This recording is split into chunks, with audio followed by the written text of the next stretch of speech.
शिवसेना उद्धव बाळासाहेब ठाकरे गटाच्या नेत्या सुषमा अंधारे आपल्यासोबत आहेत। सुषमाताई, रुपाली चाकणकरांकडे एक कंप्लेंट आली होती। खरं तर पहिला प्रश्न माझा तोच आहे की ठाणे किंवा पालघर, आता त्याच्यात कन्फ्युजन असं झालंय की चाकणकरांनी एक ट्विट केलं एका मुलीला मारहाण झाल्याचं, त्यानंतर ते ट्विट एडिट केले असं त्यांचं म्हणणं आहे, पण ते ट्विट डिलीट केलं गेलं असं समाज माध्यमांत फिरते। आणि त्यांनी जे स्पष्टीकरण दिले की भाजपचे ते नेते आहेत आणि ठाण्याच्या ऐवजी पालघर असं झालेलं, म्हणजे गावामध्ये कन्फ्युजन झालेलं आहे। तुम्ही ते ट्विट वाचले, काय तुमची नेमकी प्रतिक्रिया? राज्य महिला आयोगाच्या अध्यक्षांनी अशी चूक करणं किंवा त्यानंतर एडिट करणं किंवा डिलीट करणं? मला असं वाटतं की त्या सध्या सरकार पक्षाच्या सोबत आहेत, त्यामुळे त्यांना अडचणीत आणणारे प्रश्न आपण विचारू नयेत। कारण एक सिलेक्टिव्हनेस आता सगळीकडे वाढत चाललेला आहे। आपल्या पक्षाचा माणूस असेल तर त्याला स्पेअर करावं, त्याला सोडून द्यावं। इतर पक्षाचा असेल तर त्याला झोड झोडावं, आणि जर कुठल्याच पक्षाचा नसेल तर मग मात्र कुणी यावं आणि टपली मारून जावं, असा सगळा तो वाद आहे। त्यामुळे त्यांनी ट्विट डिलीट करणं फार स्वाभाविक आहे। मी त्यांच्या अडचणी समजू शकते। त्यांनी ते स्पष्टीकरण दिले की ॲक्च्युली प्रकरण जे होते ते ठाण्याचं होतं, चुकून पालघर झालं, मी ते एडिट करून ते केलं, डिलीट नाही केलं, फक्त एडिट केले, माझी पोस्ट अजूनही तशीच आहे। गावाचं नाव चुकलं किंवा जिल्ह्याचं नाव चुकलं पदाधिकाऱ्याचं, असं त्यांचं म्हणणं नाही। ठीक आहे, जे काही असेल ते असेल, पण तो भाजपचा पदाधिकारी आहे म्हणून त्याची गय केली जाऊ नये, एवढी साधी अपेक्षा आम्ही व्यक्त करू। की बाबा सरकार पक्षातली माणसं आहेत म्हणून बऱ्याचदा त्यांच्याकडे त्याच्या संबंधाने नंतर कारवाईच केली जात नाही। याचं जिवंत उदाहरण मी स्वतः आहे की मी किती पद्धतीने तक्रारी केल्या आणि नंतर त्या तक्रारींचं काहीच झालं नाही। ठीक आहे, त्यांनी ट्विट डिलीट केलं का, एडिट केलं का, याहीपेक्षा मला वाटतं महत्त्वाचं हे आहे की भाजपचा पदाधिकारी आहे म्हणून त्याची गय केली जाऊ नये। कारण भाजपच्या त्या ज्या तमाम एरवी आक्रस्ताळेपणा करणाऱ्या बायका असतात, त्या आक्रस्ताळ्या बायका आता या मुद्द्यावर मात्र अगदी गपगुमान शांत बसलेल्या आहेत आणि त्या याच्यावर चकार शब्द काढत नाहीयेत। ताई, तुम्ही ललित पाटील प्रकरणात अनेकदा फॉलोअप घेतला, ड्रग्स प्रकरणात वगैरे, यावरून आता तुमच्यावर हक्कभंग प्रस्ताव आणायचा देवयानी फरांदे यांनी विधानसभेत देखील सांगितले किंवा बाईट त्यांनी असं दिला माध्यमांशी बोलताना, तुमच्यावरती हक्कभंगाचा प्रस्ताव आहे की नाव नसताना माझ्यावरती सुषमा अंधारेंनी आरोप केले, ड्रग्स प्रकरणात माझं नाव मुद्दाहून गोवलं गेलं, असं त्यांचं म्हणणं आहे। ज्या दिवशी मला निनावी पत्र प्राप्त झालं मी त्याच दिवशी सीपींची वेळ घेतली होती, परंतु सीपी त्या दिवशी राष्ट्रपतींच्या दौऱ्यामुळे बिझी होते। त्याच्या व्हेरी नेक्स्ट डे पुढच्या दिवशी मी सीपींची भेट घेतली, एनवलप सकट ते पत्र मी सीपींना दिलेलं आहे आणि सीपींना त्याची कल्पना आहे। राहिला प्रश्न मला बाहेर माध्यमांनी विचारल्यावर, तेव्हा माध्यमांना मी अनेक वेळा माझ्या अनेक बाईट्समधून सांगितलं की त्यातली माहिती ही पॉलिटिकल रायव्हलीसुद्धा असू शकते आणि मला माहीत नाही की त्यात एक उल्लेख बडी भाभी आलेला आहे, ती कोण आहे। आता मी इतक्या वेळा सांगितलं की बडी भाभी कोण आहे हे मला माहीत नाही। मी नाशिकच्या प्रेसमध्ये मला पत्रकार म्हणत होते की तुम्ही नाव घ्यायला घाबरता का, तेव्हासुद्धा मी असं म्हटलं की तुम्हाला नाव माहिती आहे का, आणि माहीत असेल तर त्याला काही पुरावा आहे का, एवढी सुद्धा चर्चा झाली। म्हणजे माझ्याकडून तो नामोल्लेखच झाला नाही। असं असताना सभागृहाच्या पटलावर आमदार देवयानी फरांदे सारख्या लोकप्रतिनिधींनी इतकं लूज स्टेटमेंट करावं हे दयनीय आहे। की एक चर्चा चालू असते, ज्याला आपण म्हणतो ना उडता तीर अंगावर घेणे, की चर्चा चालू आहे की बाबा कुणीतरी बडी भाभी आहे, ती बडी भाभी आपणच आहोत, असं देवयानीजींना का वाटतं? देवयानीजींना असं का वाटतंय की ती चर्चा माझ्याच बाबत स्वतः देवयानी फरांदेबद्दलच आहे म्हणून? कुणीही तसं म्हटलं नाही। मग याला चोराच्या मनात चांदणं समजायचं का आम्ही? म्हणजे देवयानीजींच्या मनात स्वतःच्या त्या भांबावल्या आहेत का, त्या आतनं घाबरल्या आहेत का, अस्वस्थ झाले आहेत का? कारण आम्ही तर काहीच बोललेलो नाही। मी तर एका चकार शब्दाने एक माझं स्टेटमेंट कुठं काढावं मीडियामध्ये की मी बडी भाभी म्हणजे देवयानी फरांदे आहेत असं म्हटलेलं असेल। उलट मी असं म्हटलंय अनेक वेळा, मी त्याचे पुरावे देऊ शकते की बाबा त्या निनावी पत्रामध्ये जे काही संदर्भ आले ती पॉलिटिकल रायव्हली सुद्धा असू शकते, कृपा करून आपण व्हेरीफाय करून घ्यावं, असं मी सीपींना सुद्धा विनंती केली।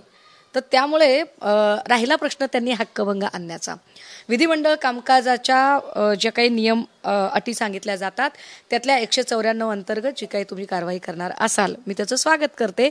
कारण या देशात या राज्यात खरं बोलणे आणि ड्रग्जसारख्या विषयावर लढा देणे हा जर गुन्हा असेल तर होय बाबा मी तो गुन्हा केलेला आहे, तुम्ही जो काही हक्कभंग आणाल कारण सरकार तुमचं आहे, ठीक आहे, आम्ही त्याला सामोरे जायला तयार आहोत. त्यानंतर ना एक व्हिडिओ पण तुम्ही ट्वीट केला, त्या व्हिडिओची पण चर्चा आहे. सलीम कुत्ता आणि बडगुजर, जो दाऊदचा बडगुजर तर तुमचा पदाधिकारी होता, तुम्ही तो व्हिडिओ ट्वीट केलाय, सगळं खरं. पण आता भाजपकडनं तुम्हाला सवाल असा आहे की 2017चा तो व्हिडिओ आहे, बरोबर, जर साल चुकत नसेल, आणि तो व्हिडिओ ज्यावेळेसचा आहे त्यावेळेस तुम्ही सत्तेत होतात, शिवसेना असेल किंवा असं त्यांचं म्हणणं आहे. मग तुम्ही, तुमचेही नेते होते, आमचे नेते, मग तुम्ही सत्तेत का बसलात? त्यावेळेस तुम्हाला हे सुचलं नाही का? तुम्ही शिवसेनेत नव्हतात असं त्यांचं म्हणणं आहे. नाही, मला काय म्हणायचंय, देश मोठा की नेता मोठा, भाजप नेहमी म्हणते ना राष्ट्र प्रथम. मग गिरीश महाजन मोठे की देशाची सुरक्षा मोठी? साल 2017 असो की साल 2014 असो, म्हणजे मी बाळासाहेब सानपांचा एक बाईट मला वाटतं आपल्याच चॅनलवरचा ऐकला, मी विक्रांत चांदवडकरांचा पण एक बाईट ऐकला, त्यात ते असं म्हणतायत की होय आम्ही तिथे होतो, पण सुषमाताई तुम्ही आमच्याबद्दल का बोलताय, कारण तुम्ही तेव्हा पक्षीय राजकारणातच नव्हतात. नसेल मी पक्षीय राजकारणात म्हणून काय तुमचा गुन्हा सौम्य होतो का? असेल तो खूप आधीचा बाईट म्हणून तो गुन्हा सौम्य होतो का? तो ज्या काळातला बाईट आहे त्या काळात काय छोटा दाऊद काय, त्या काळात काय हरिभक्त परायण महाराज होता काय? काय नेमकं काय? म्हणजे त्या काळात तो गुन्हेगार नव्हता, गुन्हेगारीचा ठपका त्याच्यावर नव्हता. अरे मी जे बोलते ते पब्लिक डोमेनमध्ये आहे, सगळ्याच चॅनलने. आज मी अजून सर्च करत होते तर आज त्याच्यावरती अक्षरशः म्हणजे इंडिया टुडेची तर बातमी आहेच आहे आणि इतर चॅनलवाल्यांचीही बातमी आहे. मला आश्चर्य वाटतं या सगळ्या लोकांचं की हे धादांत खोटं कसं काय बोलतात. आणि बरं ते जेव्हा सांगतात की तेव्हा मग कोण होतं सत्तेत? अरे कुणीही सत्तेत असो, मी तर म्हणते ना, बडगुजर आहे का दोषी? चला बडगुजरवर कारवाई करा. 2 वर्षापूर्वीचा तुम्ही व्हिडिओ उकरून काढताय की नाही आणि त्याच्यावर कारवाई करायची म्हणताय, बिनधास्त करा. गिरीश महाजनच्या व्हिडिओवर काय कारवाई होणार आहे मला तेही एकदा कळलं पाहिजे. मला त्याची सुद्धा माहिती मिळायला हवी. बघा आता हे किती म्हणजे किती पेपरला, किती वेगवेगळ्या ठिकाणी बातमी आहे ही. अहो आम्ही काही एका ठिकाणचं दाखवत नाहीये साहेब. म्हणजे hunt for one of the country's most wanted fugitive gangster, Dawood Ibrahim. Here is a minister from Maharashtra that has courted massive controversy by attending the marriage of the underworld don's niece. This is a huge embarrassment for the Chief Minister of Maharashtra, Devendra Fadnavis, with the State Medical Education Minister, Girish Mahajan, along with other BJP leaders who were seen at the wedding that took place in Nashik on the 19th of May. Girish Mahajan was accompanied at the function by BJP MLAs like Devyani and Balasaheb Sanap and Seema Here. Not only that, 8 to 9 policemen, including an assistant police commissioner. काय म्हणणं आहे याच्यावर? मी घेतलं नाव एकतरी. अरे हे public domain मध्ये आहे सगळं. बरं एका चॅनलला नाही, हे सगळ्या चॅनलला आहे. या सगळ्या चॅनलमध्ये सगळ्यांची नावं आहेत. याच्यावर काय कारवाई करणार? ललित पाटील प्रकरणावरून लक्ष हटवण्यासाठी बडगुजरला उचलणं तुम्हाला फार सोपं वाटत असेल, पण बडगुजरला उचलत असाल तर बिनधास्त उचला, हरकत नाही. पण बडगुजरला उचलताना अशाच पद्धतीने दाऊदच्या नातीच्या लग्नामध्ये गेलेल्या बाकी गिरीश महाजन असतील, सीमा हिरे असतील, देवयानी फरांदे असतील, विक्रांत चांदवडकर असतील, बाळासाहेब सानप असतील, या सगळ्यांच्यासाठी तुम्ही काय कारवाई करणार? आणि यावर जर आमदार बाळासाहेब सानपांसारख्या लोकांनी बोलणं मला म्हणजे आश्चर्य वाटलं की तेव्हा तुम्ही पक्षीय राजकारणात नव्हतात. हां ठीक आहे, मग नव्हते मी पक्षीय राजकारणात, भारताचे नागरिक नाही मी, परग्रहावरनं आली आहे का पाकिस्तानातनं आली आहे? अरे तुम्ही जेवढे टॅक्स भरत नाही तेवढे टॅक्स मी भरते ना. नाही, तुम्ही आता असं झालंय ना ताई, नितेश राणेंनी तो फोटो काढला होता, तर नितेश राणे काय म्हणतात, बडगुजरला अटक करा, तो हा एकच मार्ग आहे. आणि सुषमा अंधारे त्यांनी टीका जी केली आहे ना, सुषमा फर्निचर असं म्हणालेत, आणि तुम्ही टेबल खुर्च्या, ते बीडचं आणि परळीचं प्रकरण त्यांनी उकरून काढले सगळे. नाही नाही, मी नितेश सारख्या लोकांवरती प्रतिक्रिया देऊ नये. पृथ्वीचा आकार केवढा, ज्याच्या त्याच्या डोक्या एवढा. माझ्या आजोबांनी मला शिकवलंय शहाण्या लोकांच्या प्रतिक्रियांवरती बोलायचं असतं. त्यामुळे नितेश छी छी छी छी नाही बोलायचं. कालच्या मोर्चात जो धारावीचा मोर्चा झाला, अदानींच्या विरोधात मोर्चात तुम्ही देखील सहभागी होतात, त्याच्यावरनं अनेक भाजपच्या नेत्यांनी प्रतिक्रिया दिल्या, टीका झाली तुमच्या नेत्यांवरती. मोहित कांबोजने देखील टीका केली की उद्धव ठाकरे एकेकाळी अडाणींचंच विमान वापरायचे, वीज बिल जे वीज जी येते अडाणींची ती उद्धव ठाकरेंच्या घरी येते, वीज वापरणं बंद कराल का? किंवा कांबोज म्हणतात की विमान वापरत होतात त्यावेळेस टीका नाही करता आली का, किंवा त्यावेळेस विरोध नाही करता आला? ह्या सगळ्यांमध्ये गंमत काय माहिती आहे का? आम्ही मोर्चा सरकारच्या विरोधात काढला नाही, आम्ही सरकारला काहीच बोललो नाही, आम्ही प्रश्न अदानींबद्दल विचारले. मोर्चा अगदी धडधडीत टायटल होतं, अदानींच्या विरोधात धारावीकरांचा विराट मोर्चा. आता अदानींच्या विरोधात मोर्चा आहे, भाजपला मिरच्या का लागत आहेत? ही जी बार्किंग ब्रिगेड आहे सगळी, ती का बोलतीये, कशासाठी बोलतीये?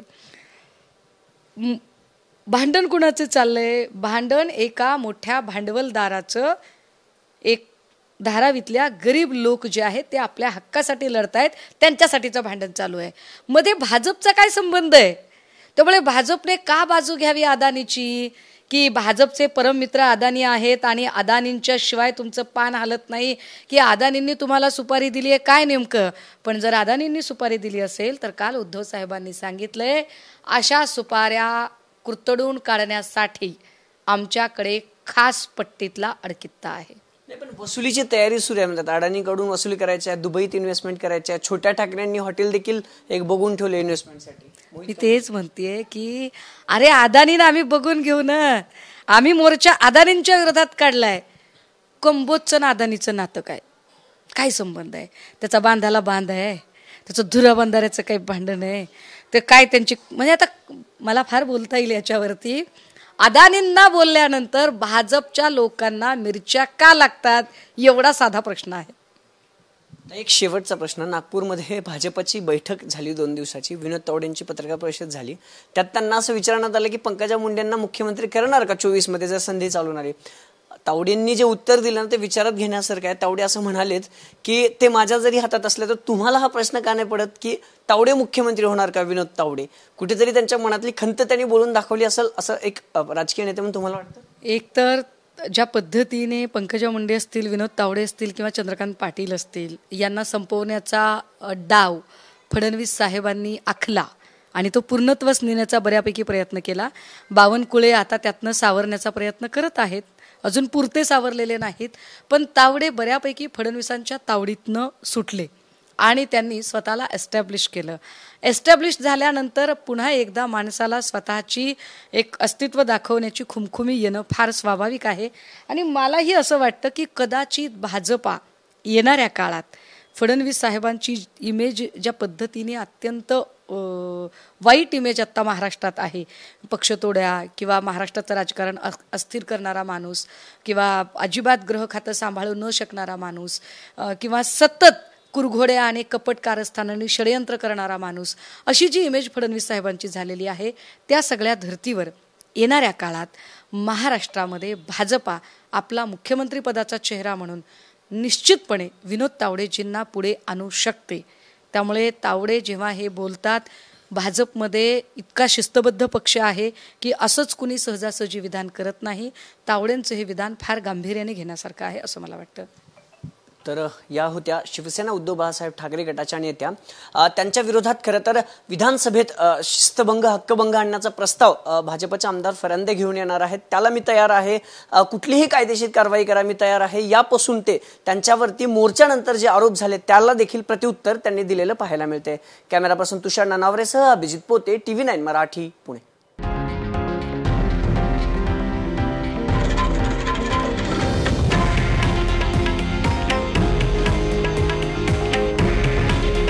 हे आहे देशातील नंबर 1 न्यूज नेटवर्क आणि आपण पाहत आहात TV9 मराठी. काळजी तुमची, हित महाराष्ट्राचं.